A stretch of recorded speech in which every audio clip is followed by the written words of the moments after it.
So you guys drove up here. Any problems coming up? Straight shot, no problem finding the place? I drove in the slow lane, and I was driving 76 and was getting flying. 76 people in the flying slow past lane? Me. Yep. Everybody's flying past me. Wow. Did the little great. sign outside help you to find me? No, your light's on. Help me. Oh, my lights helped. Yeah. Okay. Did you see the little sign? I did not see the little Did sign. a couple of you saw? All right, did. cool. It's our little caricatures. My wife was so cool. She did that. She did little things like, you're a dork. I'll make this thing. You'll appreciate this. And she's right. I do appreciate it. So, all right. We got the Fort Findlay. I almost screwed that up already. Fort Findlay Playhouse. Fort Findlay Playhouse. I try and keep everybody's name straight, but I have a tiny brain and I can't remember everything. So, and you guys are doing your Christmas show. We are. Yeah. What is it? It's something a little bit different, a little bit fun, right? What is it? Yeah, we're doing It's a Wonderful Life, a live radio play. Okay. So, not It's a Wonderful Life, the live radio play portion. You guys are the third group that we've had that have done a radio play. So that's always kind of different and unique in that regard. Oh, by the way, this is Stage Door Theater Podcast hosted by a couple of average guys, and it's just me today with three lovely young ladies, right? You're all like under 20, it looks like. Well, thank you. So the radio portion of the play, is everybody just going to be standing around the stage? Well, there'll be some movement around the stage. It'll be like we're in a 1940s radio show, and it'll be kind of a play within a play where we are all moving about and coming up to our microphones to talk about and do our little portions of the show. Is there a stationary microphone that everybody will have to go up to then? Or Yes. are you all yes. wired and we can hear you Well, anyways? they will be, I don't know if they'll actually have mics, but there will be a standing mic as a prop. Since Gotcha. It's a It's a prop. It's like a pseudo mic. Yeah. It doesn't actually work, but all you guys... probably won't work, but we will Gotcha. pretend like it works. Yes. Well, that's good. Yeah. Because you're actors. You can pretend. Exactly. So the show, so we did It's a Wonderful Life maybe 2 years ago on this podcast. And at that point in time, I had not seen the show. And I promised them that I would see the show, and I'm a liar. I still have not seen this show ever, like the movie. You've never seen the movie? No, I know. Okay. No, I've never seen this show. Okay. I mean, I think I'm the only person on the planet who hasn't seen it at this point. Well, guess what? You have an opportunity now. Right. That's Yeah, right. you got to come see us. Yes, I love Findlay. We went down there. I have family down there, and I've seen lots of shows down there. I love the theater itself because it's small, and I love being on top of the performers when they're playing. So I encourage anybody who's thought about going to see Findlay to go and enjoy that setup that you guys have there. I feel like it's a very intimate setup. Just Very. everybody is so cozy and close, and it's a wonderful environment. in It's a which to watch wonderful show. life environment. Yeah, Exactly. Exactly. Abby, what's the worst seat in the building there? The worst Yeah. seat? Yeah. I guess it depends on the experience that you want to have. Someone like you that wants to be like right there in the center. Yeah, I had bought row's front great. row, and I was like on the stage. I mean, you're basically in the show then, but some I people was. don't like that. I pulled my legs back. I was nervous. Yeah, yeah. So Like- some people wouldn't like that, but I really like the last row. Yeah. In the theater, but Which is like a front row. it pretty much still. Honestly, it is. still, So, yeah. do we have to tell people what the show's about? You think we probably should a little bit? I guess. I mean, it really follows the movie. If you've But not seen the everybody's movie. seen the movie, Right. right? Apparently. We just So- learned that. Apparently. So refresh my memory what this is, Ashley, real fast. Well, for those who don't know, it follows George Bailey, his life when he was a child, all the way up to the day he decides he wants to kill himself. So you're seeing Wow. it in flashback. I know. Very Christmassy already. Yes, yes. It's a very cheerful movie about committing suicide. Or, so, Or not, yeah. Or not, because that's why it is a hopeful movie and a classic, because he does not kill himself. And that is because of divine intervention. Does he actually consider that? Is that like really the part of the Absolutely. story? Yes, this is actually a really dark story. Which Oh my It always gosh. surprises me when like people are like, this is my favorite Christmas movie, because it's really depressing in my opinion, but the ending is what makes it worth it. I didn't know that. I honestly thought it was just woe is me. What if I wasn't born? Not, woe is me. Maybe I should off myself. I didn't know that. Well, this is coming off of World War II. You're dealing with Oh. serious issues here. Oh, what issues were serious in this show Well, besides World War II? Well, besides World War II, you have George Bailey, who his life has gone downhill, and he has not achieved the things that he wanted to achieve. But he's making the best of it that he can in his small town.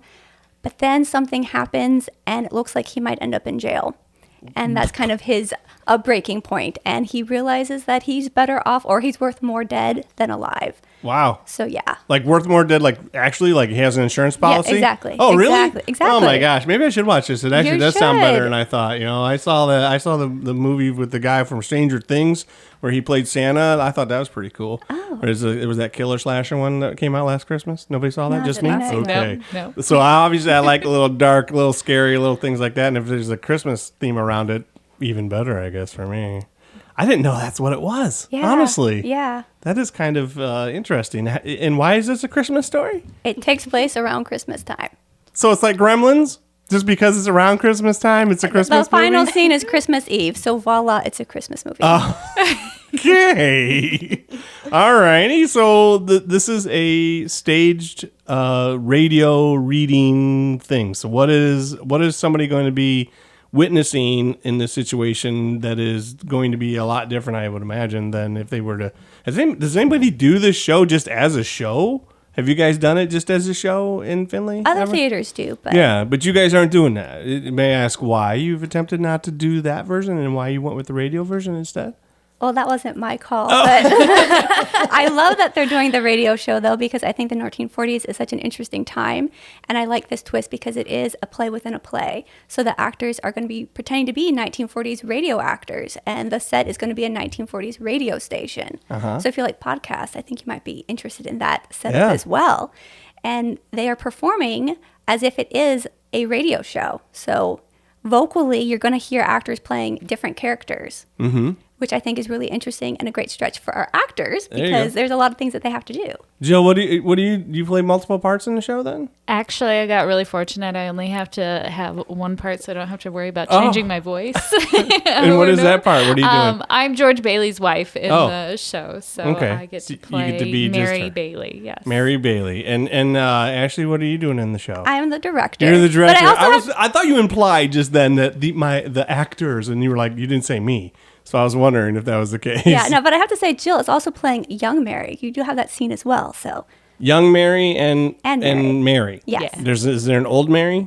I'm Mary through the ages. So as this story has a bunch of flashbacks of George growing up, I get to play his counterpart as the young Mary. So we're kids growing up together. And then they as knew we get each a other little growing up? older in the teenage years and we're kind of dating. And then as we get married, as we have kids. So as the whole story goes on, I get to portray Mary in all these different ages. Why does George regret what's going on? It sounds like he's already got something amazing going on just with you. Well, George is the entire town is kind of overrun by a think of him as the Scrooge. He is trying to overrun the town and own everything in the town. And he's the bad guy? No, George isn't. Potter is the bad guy. George is trying to stand up against Potter. Oh. And so Potter is trying to overrun the town. George is trying to be the man to stand up to him. And then George hits a big financial hiccup. Gotcha. That Because Potter isn't throws going it- to just let this slide, obviously. Exactly. And so rather than letting Potter take over the town, George is considering suicide in order to be more worth more dead than alive so he can help save the town. Oh, my God. So This is way more complex than I ever thought it was. yeah, it's And- not your simple like Hallmark movie. Nobody shows any of these clips at all when they're advertising for this movie, I don't think. It's the same shot all the time is him running in the snow at the end and saying whatever he says. What's he say, Abby? Every time a bell rings, an angel gets its wings. That's what he says? That's what his daughter says. That's what his daughter says sound at the like end. that to me. I feel like that's the line that everybody Everyone Well, that classically was knows with definitely this. one. That's what that's from. I just see Yep. again. I love being kind of naive in the world and not knowing that that's where that came from. Was from that movie. But he's running down the streets saying stuff. Isn't he? And the snow's falling. It's all in black and white. And he's like, "I'm alive." I don't know, what's he say? Anybody know? Something like that. Something like I'm Something to alive. that effect. Oh, yeah. thank goodness I didn't Yeah. off myself. Yay! Didn't you feel like that?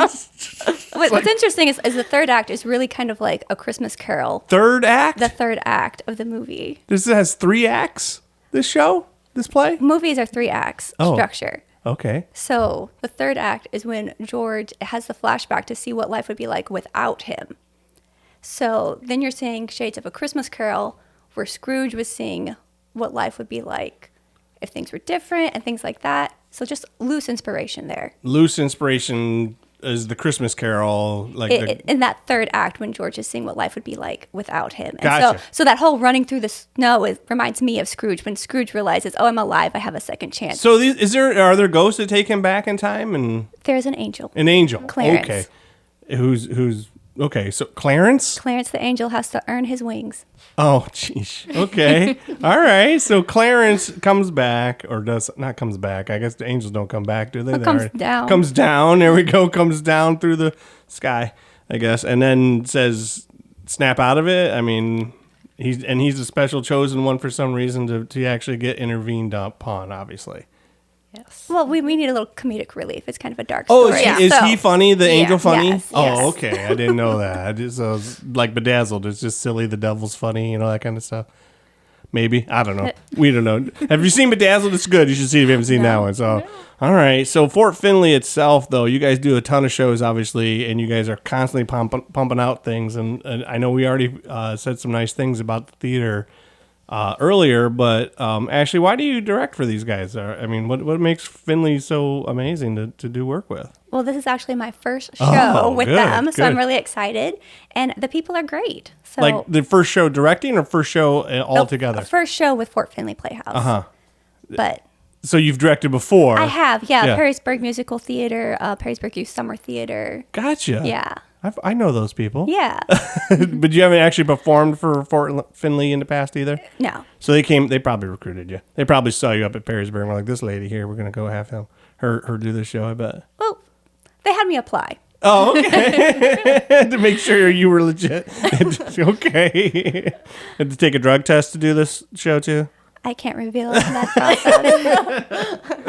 All right, fine. Abby, so are you a seasoned Findlay performer down there? This is my third show at Oh, the wow. Playhouse. So getting involved there. Getting involved? Are you So- new to the performing down there, or is this just, did you used to do a bunch of shows and then come back? Like, I studied theater at the University of Findlay. Oh. And so I do shows. I help teach at the Marathon Center down there. And Oh. it's just a great group. you were of- just hiding over there like you weren't a big deal. She's just like, oh, I just kind of went to school for this, majored in it, Yeah. do some stuff. You work at the Marathon Performing Arts Center down there? Is that so? I work there part-time as a house manager, and then I also teach youth theater club and camps in the summer. Oh, so wow. there's just a great group of theater people in Findlay. Yeah. It's all kind of And you got Wayne down there now, too. Yes, So, absolutely. so He's Wayne, great. Wayne is oh my gosh, what a fantastic. guy who's done so many things in just the world. Yeah. So then you got him to go down. He's down there. He's like the TD. Is that what he is down there? I Technical know director. he does production management, all lots that of- stuff. lots So of he's stuff. running the show behind the scenes. Yeah, Yeah. and- He and- tells me what to do. Oh, and you do the house? Is that what you said? Yeah. Yep. What's I'll that manage mean? the house, manage the patrons, house. Gotcha. audience members. Gotcha. So all if that I go kind of see the stuff. show down at Marathon, I'll see you for sure probably then. Probably. Sometimes it's part-time, so I don't do every show there. And you're but not whenever they there at need me- every single opening night probably. No, I wish. I wish. I'd rather do that. And then you My do the job. camp stuff too down there. Again, Findlay, man. Findlay with their Yeah. theater. There's a lot of stuff going on. Well, in the high school too. The high school's kind of got a great thing going on as well there. So Jill, you must be the one who's done 100 shows there then, right? No.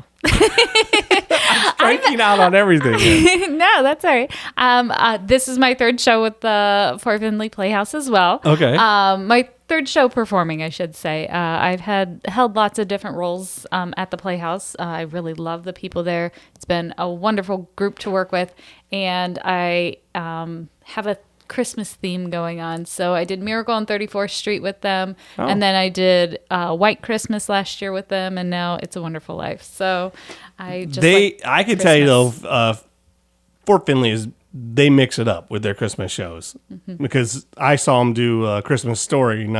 I want to say it was not that long ago, but it probably was because time flies by real quick. But they are always doing different holiday shows instead of like, hey, we're going to do the same Christmas show because we know if we do this show, people are going to come, they're going to spend all the money, they're going to do what they're going to do. So I think this is a great thing that they're doing is a radio show. And that is completely out of the ordinary, I think, for a Christmas time deal. Abby, do you have lots of roles? I'm the assistant director. Oh my gosh! So you're the assistant director, you're the director, and we got one performer here who does one thing. So how many people are in this show, actually? There are 6 actors. Oh, there's only 6? Mm-hmm. Oh, okay. So I don't feel so bad. Then we got quite a few people here for a show that only has 6 people at that. You expecting to sell out quite a bit? Yes. I think you will too. Because the theater's not enormous. And it's cozy. Christmas. Yeah. Yeah. It's Christmas. And it's a wonderful life. So who isn't going to go, right? The sound effects and all that kind of stuff. You're going to tell me about those, Jill? Oh, yeah. The sound effects are really neat because we are sitting in a 1940s radio station. Mm-hmm. They are having a whole table set up of just props. So you get to watch as they try to make all these different sound effects for people walking through the snow or crickets at night or people slamming doors and how far into the rehearsals are you? We're about our total rehearsal is about 6 weeks, so we're probably about 2 or 3 weeks in. That's it. So have you encountered the sound effectsy things yet? We just got them this week, so it's been kind of fun trying to work them into some of the rehearsals. Like, what were some of the things you had? Like, you just said crunching snow. Do you know? Is that one something? Is that like a box of cornflakes or something? What is That's it? exactly what it is. Are you kidding me? Yeah, that's right. I'm a natural-born exactly what Foley it is. person. Exactly. I just threw that. Really? It's a box of cornflakes? It really is. Okay. Any like weird ones that you can think of off top? Do you two know, as the directing people, do you know what all the sound effects are going to be in the show? There was an interesting one, a comb, using like a fine-tooth comb for the sound of crickets. Really? We discovered that one. We thought it was interesting. Do they supply any, like, this is what we could do? Because obviously you purchased the rights to the show. And do they tell you this is going to be here and this is a device you can use to do that? Or do you have to figure it? There's ideas in the back of the script of like, you could use this for this sound effect. So that's very helpful. Can I suggest something weird and off the wall? I mean, maybe just have something that doesn't make sense at all. Yeah. So if it were, instead of being a cricket, you could use like a horn for the cricket and be like, what was that? I don't know, just an idea, just to be dumb when something was supposed to be an obvious door creak and then you have some sort of weird sound for it instead, like a kazoo. Just to keep people guessing. Yeah, and be like, what? And because you guys are kind of just a radio station, right? Would they have all this stuff back in the day? Absolutely. Oh, they would? You should look up some of the Foley videos. It's really cool. So they just have every single possible prop almost, huh, when they're going to do these stories? Oh, yeah. They would have like a little tiny door that they would open and shut. It's awesome. Like a little mouse door? Well, like this big, like, I don't know, 2 feet. Yeah, so when they were opening and shutting doors in the scene, Yeah, it would make a... yeah. Do you have one of those? We have a little one, but we're actually going to use a real size door. A real size door and a little door? Probably not the little door. I didn't like the sound the little door was making. Is so. too dollhousey? It didn't snap right. It didn't have that nice click sound. Gotcha. But the real door does. Okay, how do people get their tickets for this show? So you can get tickets online. You can visit. I like how everybody looked at each other like, here, you say it. Yeah, you can visit the Fort Findlay website, and you can go to tickets on the website and order your tickets right online. So FortFindlay.org, FortFindlay.Facebook, FortFindlayPlayhouse.org. Fort Findlay Playhouse. There we go. Can't forget the Playhouse part of what's going on here. So anything else you guys want to say about the show? I mean, I don't want to rattle on forever myself, but I also don't want to cut you off. So if there's any cool stuff that you want to talk about.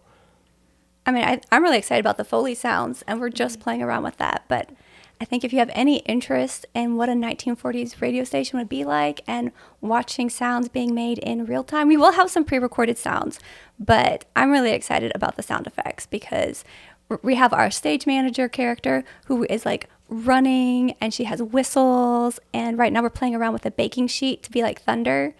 So like we're doing all sorts of like cool you're things. seeing the movies, like Yeah, shaking like that. So you'll have like this behind the scenes look while the performance is happening, which I think is really cool. Okay, so is George amazing? Does he just do one part? I should ask that question. George, I figured George has probably got enough lines to memorize for himself, right? Yeah, George and Mary are just George and Mary. Just George and Mary, and then everybody else is the rest of the entire town. It's incredible listening to some of these actors. They are playing like 5, 6, 7 characters. I mean, Really? it just feels like they're playing so many characters, and then they're having conversations with themselves, bouncing back and forth between I'm this character, no, I'm this character, and now I'm this character. So no, I'm one this character. person is playing two characters in the same scene. Yes, Yes. and Oh, they'll be that's having fun. conversations Just talking with to himself, and yep. I it's like very interesting how talented they all are at making themselves back and forth between characters. It's like an They do a really animated great- film.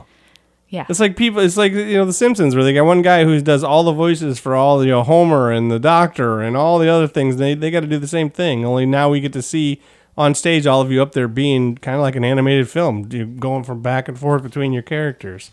Yeah, I love it'll that. definitely be a different experience for audiences to watch because the actors are not, physically acting out all of these scenes. They're just, they're going up to the microphones and just using their voices to tell this story. So it'll be really But it's different. a play. It's like watching a movie. Then obviously the same Yeah. kind of deal where It's they're. just a different experience. So I think it'll be unique and fun. For Do people to the see. people who have to play the bajillion characters, or even just you, Jill, too? Like, do you get to have your script in front of you? We do. I was We- gonna say, what's the point? It's a radio thing. You don't need to actually memorize as much, probably, right? Yeah. There are certain sections we want to memorize just to give the audience a little better experience and Right. getting to see some of the intimate moments and things like that. But in general, yes, we are a radio station, so we can have our scripts with us. Right. No, but I was just curious, especially the people who have multiple things where they can just be flipping through, like, okay, now here's this one, here's this one, here's this one, and bouncing all over the place, and it's not going to deter from the viewing audience if they have this script because they understand. They understand this is a radio show. It's not a play. Because could you imagine if it's an actual play and people walking around with their both scripts in front of them? I'm not buying it, man. I'm not buying it. I'm not feeling that you are the character with that book in front of your face. So lots of voices, lots of different people doing different crazy things. When's the show? It opens December 7th, and it runs the 7th through the 10th and the 14th through the 17th. Awesome. Go to fortfindlayplayhouse.org. Get your tickets. It will sell out fast because it's a holiday show in Fort Findlay. It sells out anyway. So you guys can't mess around if you want to go and see the show. Make sure you take the time right now and go and do that because you guys are. This is the kickoff to all of our holiday season-y stuff. You guys are the second Christmas episode we've had. We might have another one because I just love Christmas. So we're just going to jam it down everybody's faces whether they want it or not. So thank you for coming all the way up here, though. The only other thing I wanted to mention real fast Yeah. is tickets are extremely reasonable. They're only $15 a seat. Oh, nice. Which is really nice, and so you can afford to take your family and come see a good show. And they should. To come take the whole family and bring it because it's a dark, dark story. No, With a happy ending. with a happy ending, no. But it always is. It always is a good time. Get dressed up. Come see the show. Absolutely. Thank you. Thank you. Thank you. Thank you. I didn't drink enough of my gin. I was too busy chatting.